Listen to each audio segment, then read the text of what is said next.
আপনাদেরকে আজকে দেখাবো আমাদের এলাকায় গভীর রাত হলে কিরকম মাদক ব্যবসায়ীরা মাদক বিজনেস করে। আপনাদেরকে আজকে আমরা সেই আস্তানায় নিয়ে যাব। চলুন আমাদের সাথে এগিয়ে আসেন। আমরা তাদের পিছু নিচ্ছি। তারা দেখতেছি মাদক ডিলারের বাড়িতে যাচ্ছে। তারা কিভাবে দেখেন মাদক দ্রব্য কিনতেছে সেটাই আপনাদেরকে আজকে দেখাবো। আসলে ভিডিওটা ধারণ করা হয়েছিল অনেক লুকিয়ে লুকিয়ে, অনেক কষ্টে।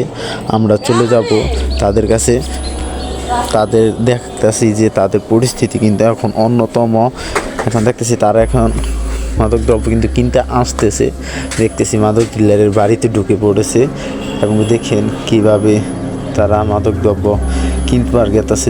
দেখেন তারা কিভাবে মাদক ডিলারের বাড়ি থেকে মাদক কিভাবে জানলার হাত দিয়ে মাদক নিচ্ছে। দেখেন টাকাও দিচ্ছে, সব কিছু লেনদেন করতেছে। দেখেন আবার কিন্তু মাদক দ্রব্য কিন্তু পকেটে তুলে আবার টাকাও দিল। তারা কিন্তু কিনে এখন দেখতেছি টাকা হিসাব নিকাশও করতেছি। অনেক টাকার কাহিনী এখানে। তারা দেখতেছি চুপি চুপি অনেক ভয় ভীতি নিয়ে মনে হয় কাজটি করতেছে। তারা কিন্তু আবার চলে গেল মাদক দ্রব্য নিয়ে। তারা দেখতেছে তাদের পিছু নিচ্ছে কিনা কেউ। অবশ্যই আমি আসছিলাম কিন্তু সেখানে কিন্তু তাদেরকে আমি বুঝতে দিইনি। আমি অনেক লুকিয়ে লুকিয়ে তাদের ভিডিওটা করতেছি। তারা দেখি এখন কই যা, তারা দেখি অনেক পিছু তাদের পিছু কিন্তু আমি যাচ্ছি। তারা দেখতেছি কিন্তু অনেক কোথায় যাচ্ছে। তারা দুজনে কিন্তু কি বলবো, মনে হয় যে কি না জেনি তাদের কাছে আছে। অবশ্যই দেখতে পেলাম এখানে তারা লাইট জ্বালাইছে। লাইট জ্বালানো দেখি ওই পাশ থেকে আরো দুইজন লোক আসতেছে। আসলে দেখতেছি যে মাদক দ্রব্য কিভাবে দেখেন কিনে বেচা হয় লাইট জ্বালানির মাধ্যমে।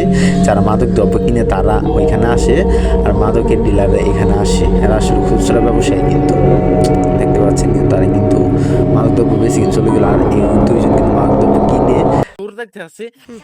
আসলে আজকে যে ভিডিওটা আমরা ধারণ করেছিলাম, এই ভিডিওর ক্যামেরাম্যান হিসেবে আসছিলাম আমি, এবং এই ভিডিওর যে অভিনয় করেছে যে চারজন, বিশেষ করে তাদের কথা না বললেই নয়, তারাই হচ্ছে সেই চারজন। তাদের কাছ থেকে আমরা শুনবো এই ভিডিওটা করার মূল কারণটা কি। আমরা সরাসরি চলে যাব আলাউদ্দিন সাহেবের কাছে। বিসমিল্লাহির রহমানির রহিম। এই ভিডিওটির মূল কারণ হলো একটি সচেতনমূলক ভিডিও করেছি আমরা। বর্তমানে দেশে বিদেশে গ্রামে গঞ্জে সব জায়গায় অলিতে গলিতে বর্তমানে মাদক দ্রব্য অনেক বেড়ে গেছে, যার ফলে সমাজ দূষিত হয়ে যাচ্ছে।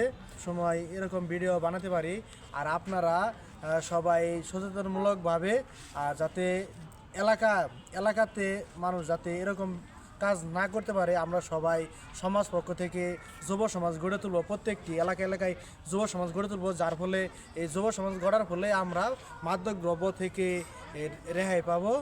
এই মাদক দ্রব্য থেকে রেহাই পাওয়ার ফলে আমরা আমাদের সমাজকে আবার নতুনভাবে গড়ে তুলতে পারবো এবং দেশ ও জাতিকে আমরা অনেক উন্নতির শিখরে পৌঁছাতে পারবো। এদের একটাই ঐক্য, নিজে মাদক গ্রহণ করব না, অন্যকে মাদক গ্রহণ করতে দিব না। আপনারা কি সবাই একমত আছেন? কি একমত? একমত আব্দুল খান একমত। ঠিক আছে।